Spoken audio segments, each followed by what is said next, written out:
오늘 옆에 있는 분에게 인사하겠습니다. 그냥 감사합니다.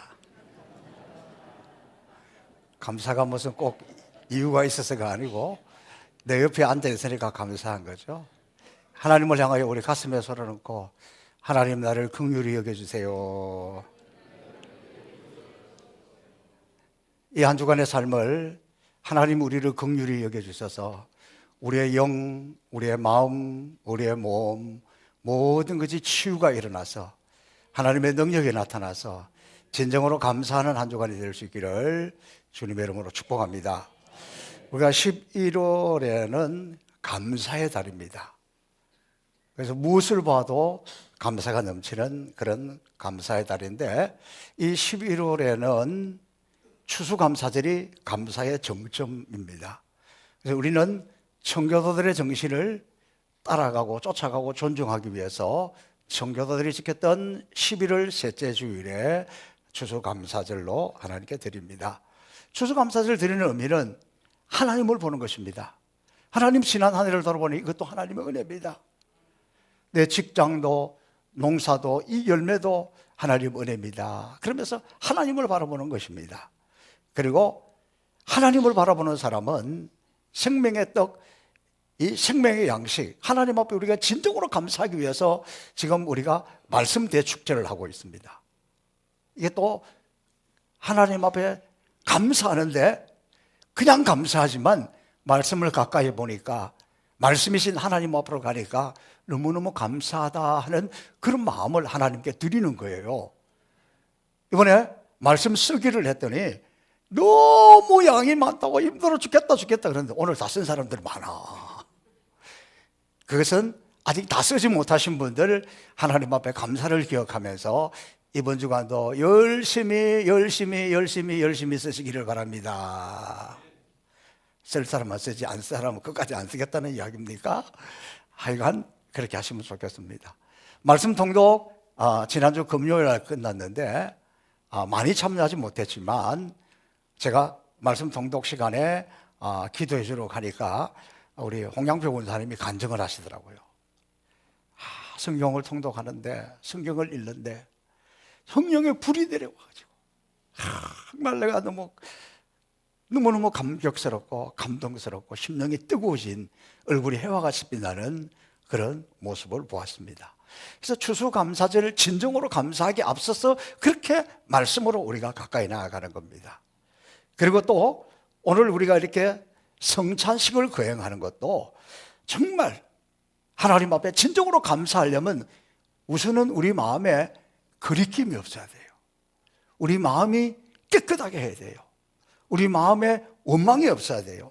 그래서 진정한 감사를 하기 위해서 오늘 성찬식을 통해서 성찬식 할 때 주님의 피, 주님의 보혈이 저와 여러분의 영과 마음과 몸을 다 정결하고 깨끗하게 하기 위해서 오늘 우리는 성찬식을 합니다. 그리고는 다음 주일 이제 우리가 추수감사절 때에 이미 우리 교회는 이번 가을에 고구마, 햅쌀, 또 홍삼 다린 것까지 개척교회 목사들에게 나눠주고 또 나눠줬는데 주일도 우리가 이렇게 여러분이 과일을 이렇게 박스로 가져와 쌓아놓으면 우리가 하나님 앞에 올려드리고 그것을 가지고 우리 이웃들에게 사랑의 실천을 하는 거예요. 하나님 감사합니다. 우리를 이렇게 사랑해 주셔서 여기까지 인도하셨으니 우리도 이 사랑을 나누겠습니다. 그런 마음으로 과일을 가져오는 거예요. 그리고 또 그렇게 나누어 주는 겁니다. 오늘 우리는 성례식을 거행하는데 우리 개신교의 성례는 세례와 성찬입니다. 그래서 오늘 이 세례와 성찬에 관해서 살펴보려고 하는데, 먼저 성찬, 이것은 주님의 피, 주님의 찢겨진 살, 이것을 기념하고 체험하는 것입니다. 그래서 주님의 피를, 주님의 살, 이것이 주님이 우리에게 불쌍히 여겨서 우리를 살려주시기 위해서, 우리를 구원시켜 주시기 위해서, 우리를 치유하기 위해서 성찬을 받습니다. 오늘 성찬을 받을 때 주님의 마음이 내 속에 들어올 수 있기를 바랍니다. 또 우리가 이 성찬을 하는 것은 우리가 십자가를 생각하면서 서로 불쌍히 여기면서 서로 용납하고 서로 용서하고 서로 앙금을 풀고 받아들이는 그런 시간입니다. 또 오늘 이 성찬을 받으면서 주님, 나를 불쌍히 여겨주세요. 제가 지난주일 설교하면서 여러분 나를 불쌍히 여겨주세요 이렇게 강조를 했더니 저에게 그렇게 이야기합니다. 목사님 뭘 자꾸 그렇게 불쌍히 여기라고 그러냐고, 불쌍한 구석이 보이지도 않구만 그러시더라고요. 그러나 여러분 그렇지 않습니다. 제가 요즘 목회자들을 위한 목회를 많이 합니다. 후배들이 목회하다가 어려운 사람들이 와서 그 마음을 이야기하고 그 억울함을 토로하고 그러는데 너무너무 마음이 아파요. 저도 여러분 보기에는 멀쩡해도 여러분이 저를 불쌍히 여기지 않으면 제가 어떻게 목회하겠습니까? 제가 예수님처럼 완전하면 좋겠습니다. 예수님처럼 완전한 능력이 있으면 좋겠습니다. 완전한 능력은 고사하고 인간이기 때문에 얼마나 허물이 많은지 몰라요. 지나다가 스쳐진 눈빛에 상처받는 분도 있고 말 한마디에 상처받는 분도 있고 또 부주적인 행동에 상처받는 것도 있습니다. 그래서 오늘 이 성찬을 향하면서 주님이 여러분도 불쌍히 여기고 저도 불쌍히 여기고 나도 여러분을 불쌍히 여기고 여러분도 나를 불쌍히 여겨서 저의 부족한 것을, 저의 연약한 것을 서로 메꾸어 가면서 내 힘으로 할 수 없으니 주님의 피로 그렇게 메꾸어 가는 거예요. 오늘 이 성찬을 통해서 저와 여러분 마음에 주님의 평안이 와서 우리가 정말 평안하고 진정으로 감사하는 마음으로 추수감사절을 맞이할 수 있기를 바랍니다. 또 오늘 우리가 세례의 그 가장 중요한 의미가 뭐냐 그러면 오늘 이 본문 26절에 보니까 사도 바울이 갈라디아 교인들에게 다 믿음으로 말미암아 그리스도 안에서 하나님의 아들이 되었다. 우리가 하나님의 자녀가 된 것은 온전히 믿음입니다. 뭐 잘나서 아니에요. 우리 천국 가는 거 저나 여러분이나 똑같아요. 어떻게 가느냐? 우리는 부족하지만, 우리는 연약하지만 주님이 십자가 위에 죽으셔서 우리가 그것을 믿음으로, 오직 믿음으로 가는 거예요. 믿음이 아니고 뭘 해야 간다, 다 가짜예요. 진짜는 주님이 십자가고 그것을 믿는 믿음으로 가는 것이지 그 외에는 그 어떤 것도 없습니다. 그런데 우리가 오늘 세례를 받는다는 것은 구약에서 할례가 신약의 세례로 이어졌는데 할례를 받음으로 유대인이 되는 게 아니에요. 할례를 받음으로 아브라함의 후손이 되는 게 아니에요. 태어날 때부터 아브라함의 후손이에요. 태어날 때부터 유대인이에요. 그런데 그들이 하나님의 자녀가 아브라함의 후손이 되었으니까 아브라함의 후손답게 살겠다고 표시한 것이 할례지, 할례를 받음으로 유대인이 된 건 아닙니다. 마찬가지로 우리가 오늘 세례를 받는다는 것은 내가 세례 받았으니까 하나님의 자녀가 되고 세례 받았으니까 천국가 아니에요. 이미 우리는 하나님의 자녀가 되었습니다. 예수 그리스도를 내 구주로 영접했습니다. 하나님의 자녀가 되었으니까 세례를 받는다는 것은 이제 내가 대놓고 어디 가든지 무엇을 하든지 나 예수 믿는 사람이야, 나 행복의 성포교회 교인이야 선포하는 거예요. 그러니까 오늘 세례 받았으니까 이제 내가 하나님의 자녀가 되었거나 아닙니다. 이미 하나님의 자녀가 된 사람들이 그것을 확증하는 것입니다. 자, 여러분, 그런데 오늘 이렇게 하나님의 자녀가 되고 세례를 받았으면 이미 세례받은 저와 여러분은 어떻게 달라져야 되는가? 27절 말씀해 보니까 누구든지 그리스도와 합하여 세례를 받는 자는 그리스도로 옷 입느니라. 그리스도로 옷 입었다는 표현을 쓰고 있습니다. 그리스도 옷 입었다는 것은 뭡니까? 이것은 여러분 옷 벗고 다니는 것 괜찮아요? 대로변에서 옷 벗고 다니면 잡혀갑니다. 정신이 이상하지 않고는 아무리 옷 벗고 다니라고 해도 옷 벗고 다니지 않습니다. 옷을 벗으면 죄를 지은 인간들은 부끄러움을 느낍니다. 옷은 우리를 멋있게 아름답게 하지만 우선은 우리의 부끄러움을 가려주는 것이고 우리의 몸을 따뜻하게 해주는 거예요. 세례를 받는다는 것은, 그리스도 옷 입었다는 것은 이전에 우리 부끄러운 모습, 우리 너무 인간적인 모습, 세상적인 이 모습을 주님의 피로써 씻어주시고 우리를 가려주는 거예요. 부끄러운 것을 가려주는 거예요.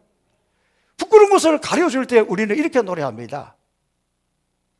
우리는 천국 열차를 다 타서 심판이 나에겐 없네. 왜? 주님의 십자가로 주님의 피로 씻어주셔서 우리의 부끄러움을 가려줬다. 그래서 우리는 심판이 없습니다. 심판받아야 마땅한데 심판이 없습니다. 왜? 그리스도로 옷 입었기 때문에. 우리가 천국에 들어갈 때 사단은 우리 앞에서 이렇게 지적할 거예요. 하나님이 아버지 보세요. 이 사람 세상에 있을 때 목사의 장로요. 그렇게 하고 폼 잡고 했지만 이 사람 죄진 거 이거 한번 보라고. 이 사람 이거 한번 보라고. 우리가 다 적나라하게 드러납니다. 그런데 우리 예수님은 변호사입니다. 우리에게 옷을 입혀주어서 주님의 피로 우리를 덮어주어서 우리 부끄러운 게 보이지 않는 거예요. 예수님이 이렇게 말씀하십니다. 맞습니다. 이 사람이 믿는다고 믿었지만 여전히 죄를 많이 지은 죄인인 거 틀림없는데 내가 이것 때문에 십자가 졌지 않습니까? 내 살을 찢어가지고 내 피를 가지고 이 사람을 덮어준 거예요. 그래서 우리 천국 가는 거예요. 그리스도 옷 입었다는 것은 주님의 피로 우리의 연약하고 부끄러운 것을 가려주는 거예요. 덮어주는 거예요. 그 다음에 옷 입었다는 것에 이게 중요한 것은 예수 믿는 것이 자연스러워졌다. 여러분 옷은 좀 자연스러워야 되잖아요. 입기가 불편하고 활동하기가 불편하면 아무리 좋은 거라도 못 입잖아요. 우리 권장로님 딸 혜빈이가 그 밀레라는 회사에 다녔습니다. 디자인실에서 이렇게 있었어요. 근데 여기서 만드는 옷은 아주 젊은 사람들, 아주 이렇게 몸이 아주 몸매가 한 몸매 하는 사람들만 입는 옷이에요. 그러니까 디자인실에 있어가지고 옷을 쫙 입고 집에 가져오면 그 아빠가 입을 수 있을까 없을까? 못 입어. 누가 입을까? 제가 다 입었어요. 이게 아무리 좋은 옷이고 아무리 비싼 옷이고 주고 싶어도 안 맞으면 못 줘. 못 입어. 그렇잖아요. 또 우리 여자들도 보면 옷 가게 가서 옷을 볼 때는 홈쇼핑으로 옷을 볼 때는 색깔이 좋았는데 이 갔다 와서 보니까 그 색깔이 아니요. 햇빛 아래에서 보니까 그러면 잘 입어요, 안 입어요? 샀으니까 아까워서 한두 번 입을 줄 몰라도 즐겨 입지는 않아요. 그래서 이렇게 이야기해요. 옷장에 옷이 가득 차서 여기 있는 저와 여러분 우리 모두는 우리 죽을 때까지 옷 하나도 안 사도 아무 문제가 없는 사람들이야. 그런데 옷장에 보면 입을 옷이 왜 이렇게 없어? 왜 이렇게? 입을 옷이 없어. 다 옷인데. 그래서 나한테 자연스럽지 않으면 그 옷을 잘 안 입어요. 자연스러우면 남들이 볼 때는 별론데 나는 그거 입으면 착용감이 좋아. 기분이 좋아. 계속 그 옷만 입는 거예요. 그 옷만 입는 거예요. 어디 가도 그거 입고 해가 바뀌어도 그거 입고. 제가 가을이 되면은 내는 넥타이가 있는데 단풍 넥타이. 근데 한 10년 됐어요. 해마다 단풍절에 되면 그거 딱 해요. 올해도 했었어요. 그래서 사람들이 목사님 그거 멋있다 그랬는데 이게 사실 10년 된 거야. 그렇게 되는 거예요. 그러니까 예수 그리스도로 옷 입는다는 것은 그 모든 것이 자연스러운 거예요. 교회 와서 예배드리는 것이 자연스럽습니다. 찬송하는 것이 자연스럽습니다. 기도하는 것이 자연스러워요. 그게 세례받은 사람의 특징 중에 하나입니다. 제가 이렇게 우리 신앙생활하는 거 살펴보면 처음 신앙생활 할 때는 잘 맞지 않는 분이 있어요. 이런 분의 특징 중에 하나가 교회 예배 시간만 되면 설교만 하면 졸려. 그러다가 자연스러워지면 어느 순간에 잠이 오지 않습니다. 말씀이 하나씩 하나씩 귀에 들려오게 됩니다. 그럼 나도 모르게 찬송이 나오게 됩니다. 주 안에 있는 나에게 딴 근심이 있으랴. 나도 모르게 찬송이 나오는 거예요. 나도 모르게 또 기도가 나오는 거예요. 자연스러워질 때 그러는 거예요. 우리 이영우 집사님 어제 제가 신방을 했는데 그 부인이 세트민 북한에서 온 분이에요. 북한에서 온 지 한 3년 정도 되었습니다. 근데 북한에 제가 물어보니까 이분은 그래도 거기도 치하 교회가 있는데 그런 거 아니에요? 몰라요. 없어요. 예수 믿는 거 여차도 못 들어본 거예요. 그러니까 어제 가서 예배를 드리는데 이야 나 그렇게 똑똑한 사람 처음 봤네. 북한에 있는 사람이 남한에 있는 걸 어떻게 그렇게 다 잘 알아? 말도 나 똑똑 떨어지게 아는데 아, 진짜 똑똑하더라니까. 그랬으니까 왔겠지. 그런데 찬송만 하면 안 하는 거예요. 기도해 주려고 통성기도 시키는 화장실로 들어가 버리네. 그래서 나올 때까지 기다렸다가 내가 안수기도를 해줬어요. 그리고 왔어. 등록도 했는데 오늘 또 안 왔잖아. 이 처음에는 이래요. 처음에는. 그러나 그리스도로 옷 입는다는 것은 그리스도 옷 입게 되면 어떻게 되느냐? 안 시켜도 교회 오고 싶은 거예요. 예배 드리는 것 은혜가 되고 자연스러운 거예요. 그래서 세례를 받게 되는데 우리 주영선 성도도 내년에는 세례 받게 될 줄로 믿습니다. 할렐루야. 이게 그런 거예요. 여러분, 예수 믿기 전에는 예수 믿는 사람들을 보면 한심하기도 하고 딱해 보이기도 합니다. 주일날 아무 데도 못 가고 놀러도 못 가고 그냥 예배당만 와야 되니까 또 안쓰럽고 안타까워 보이기도 해요. 요즘 교회 갈 때 제일 걱정되는 게 뭐냐 그러면 헌금하는 거예요. 아유, 11조를 어떻게 해? 자연스러워지기까지는 안 해도 괜찮아요. 다 여러분 하지 마라 소리는 아니요. 그런 것 때문에 신경 쓸 필요는 없다는 거예요. 자연스러우시면 시키지 않아도 합니다. 은혜 받으면 합니다. 변화되면 합니다. 그러니까 그런 것에 대해서 부담 안 느껴도 돼요. 그래서 옷 입는다는 것은 아직 옷이 몸에 맞지 않아가지고 신발이 지금 발에 맞지 않아가지고 지금 여기가 뒤꿈치도 불편한 것이지 그 속에 믿음이 들어가면 자연스러워지면 자연스럽게 하는 것이지 안 되는 걸 억지로 시키려고 하면 안 돼요. 그러면 오히려 더 튕겨나가요. 오늘 처음 오신 분 약간 어색해도 그냥 편안하게 하세요. 그러다 보면 자연스럽게 옷이 맞을 순간에 와요. 여러분, 제가 우리 행복산 송포교회에 와가지고 처음에 아주 노이로제가 증상이 나타났습니다. 아유, 막 언제 그런 증상이 심하게 나타나냐 그러면 주일날 아침에. 그때는 우리가 예배가 11시 한 번밖에 없었거든요. 예배 드리려고 하는데 아침에 10시 돼가지고 이장님이 나와서 방송을 해요.